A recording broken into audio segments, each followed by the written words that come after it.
ብቻ ይደብደብ ያለው ማን ነው? ሲያዩ አራዳ ትመስላለህ፣ ግን የወንክ ጅልጥ ፋራ ነገር ነው። ክሪሽና እንዳጣ እኔ እሷ ልጅ በጣም አስቀይማኛለች። ፍቅር ይዞኝ ነው እንጂ ወጋት ነበር። ኧረ እባክህ እህቴ እኮ ናት። ቆይ አንቺ እህት ኖሮሽ አያውቅም እንዴ? ምን ነው አሽቃበትሽላት? እሷ ግን አንገትሽ ቢቆረጥ ራሱ ትንሽ እንኳን አታዝንልሽም። አያገባም ክሪሽናን፣ አንቺ ግን ትንሽ ነቃ ያልሽልሽ። እሷ የሆነች ሰገጥ ፋራ ናት። እህቷ ራሷ አትመስልም። እና ለምን አትዋትም? ምን ዱላ ድረስ ያስኬዳል? ምንስ ብትል ለምን አትዋትም እንዴ? አሁን ለፋይት ነው አይደል የጠራሽ? አዎ ጫፏ ጋር እንዳደርስ አስጠንቅቄ ነበር። አንተ ግን ዱላ ትመዛላ። እና ለምን ጊዜ ትወስጃለሽ? ነያ አንተ የህንድ ጥቁ ቀምሳሪ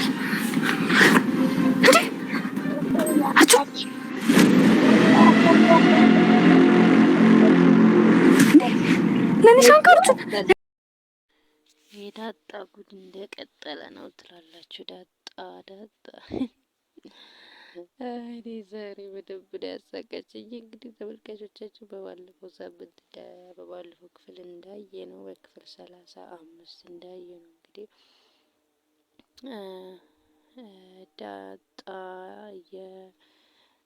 ዳጣ ለናታን ሚስጥር አውርተው ነበረ። ያንን ሚስጥር እንግዲህ ተናግሮ ነበር ለሰላም። በእርግጥ መጀመሪያ ምነግርሽ እናገራለሁ ብሎ ነበረ። ከዛ በኋላ እንግዲህ እንዳለውም አልቀረም ተናገረባት። እንግዲህ ሰላምም ጠርጥራለች። ያው እናቷ ስለሆነችም ያው ውስጡን ስለሚታወቃት ነው። መጨረሻ ላይ መቼም እሷ ናት እናት የምትሆናት ብዬ ተስፋ አደርጋለሁኝ። ምክንያቱም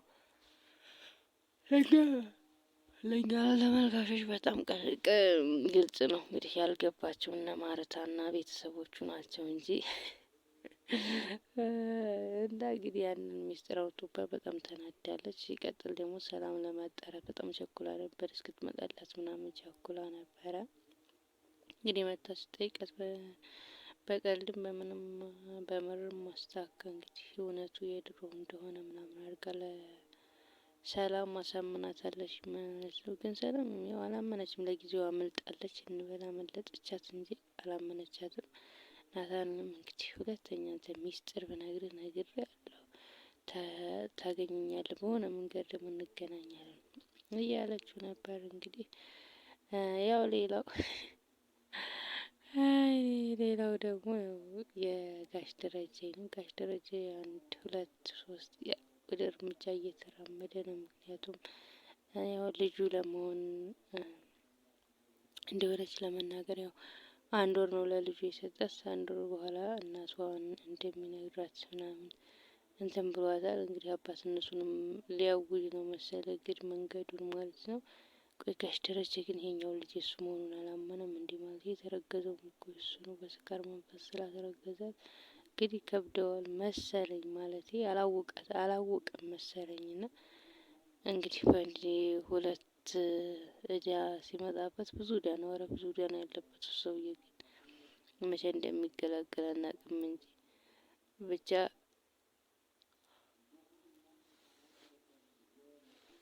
ስለ እንትን እያወሩ ነበረ። ያው ስለ ታማኝነት ምናምን ከማርታ ጋር እያወሩ ነበር። ሁሉም እውነታዎች መነገር አለባቸው ወይ ምናምን ሲላት እውነታዎች መነገር የለባቸውም ብላ እንትን እያለችው ነበር። የሆነ በቃ እያስረዳችው ነበር ነው የተናገረችው ንግግር በጣም ደስ ስላለው ነው ምሳል ጋብዝሽ ምናምን ብሎ ወሰዳት። ግን ያው ጎዶሎ ቀን ምናምን ብሎ አውርቷት ነበረ እና ስለዛ ጎዶሎ ቀን ሳትነግረኝ ምናምን ብላ ድርቅ ስትልበት በቃ ትረቂ አንቺ ደግሞ እንዲያበጌል ምናምን ሴት በማን ወጣ ምናምን እያለችው ነበረ። እንግዲህ ሌላው ክሪሽናን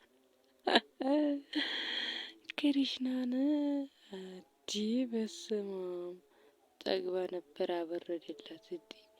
አሁን እሷ አልፈለገችም አልፈልግም ብላ ነግረዋለች። በቃ ወዶ አይደለም እሱ እንትን ያላት የወደዳትና እስከ ተወደደች ድረስ ቀስ አድርጋ መናገር አለባት። እቺ ደግሞ ሁሉን ነገር ከዳጣ ላይ ነው የምጥለው።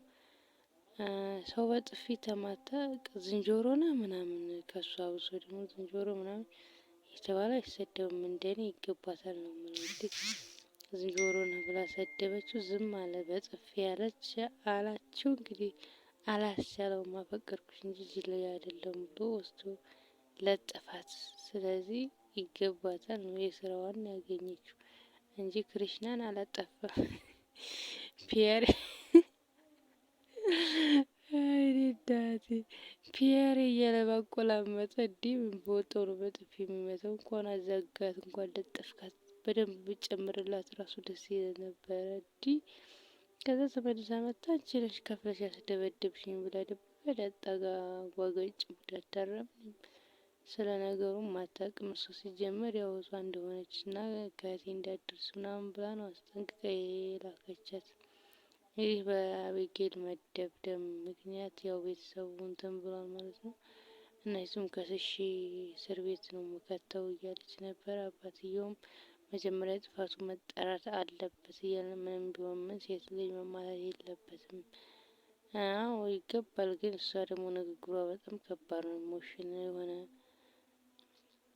እንትን ያደርጋል። ኢሞሽናል ዳሜጅ ያመጣል። የተረገመች ናት እንዴ ስትናገሩ እሱ በቃ ወዲያው ስሜት የሆነ ጠፈጠፋት። ግን ደውሎ ደግሞ ሶሪ ምናምን እንቅልፍ አልይዘኝ ብሎ ነው ያደረው ምናምን እያላት ነበር። አሁን እንግዲህ እንቅልፍ አንዴ እንኳን መታት። እሷ ነገረኛ ናት። ድሮ ናታን ናታን ውጭ እሷ ማየት አትችልም እያለች ነበረ። እንግዲህ ማየት አለማየቷ እናያለን። ማየት ናታን ደግሞ ሌላ አይታየውም። ከዳጣ ውጭ ሌላ ሰው አይታየውም። ምንም ማድረግ አይቻልም። እንግዲህ ዳጣ የተዋረደችበት እንግዲህ ደበድባለሁ ብላ ሂዳ ቢላ ሲወጣባት ደንግጣ በስድስት እንፍታው ነገር ነው። ፊክስ እናድርገው። እኔ ፈሪ መባል አልፈልግም። ፈሪ እንደሆንኩም ስለማያውቁ አርጁንዬ የእንትን እገባልሃለሁ ምናምን ተትብላ ተፋተዋለች ማለት ነው።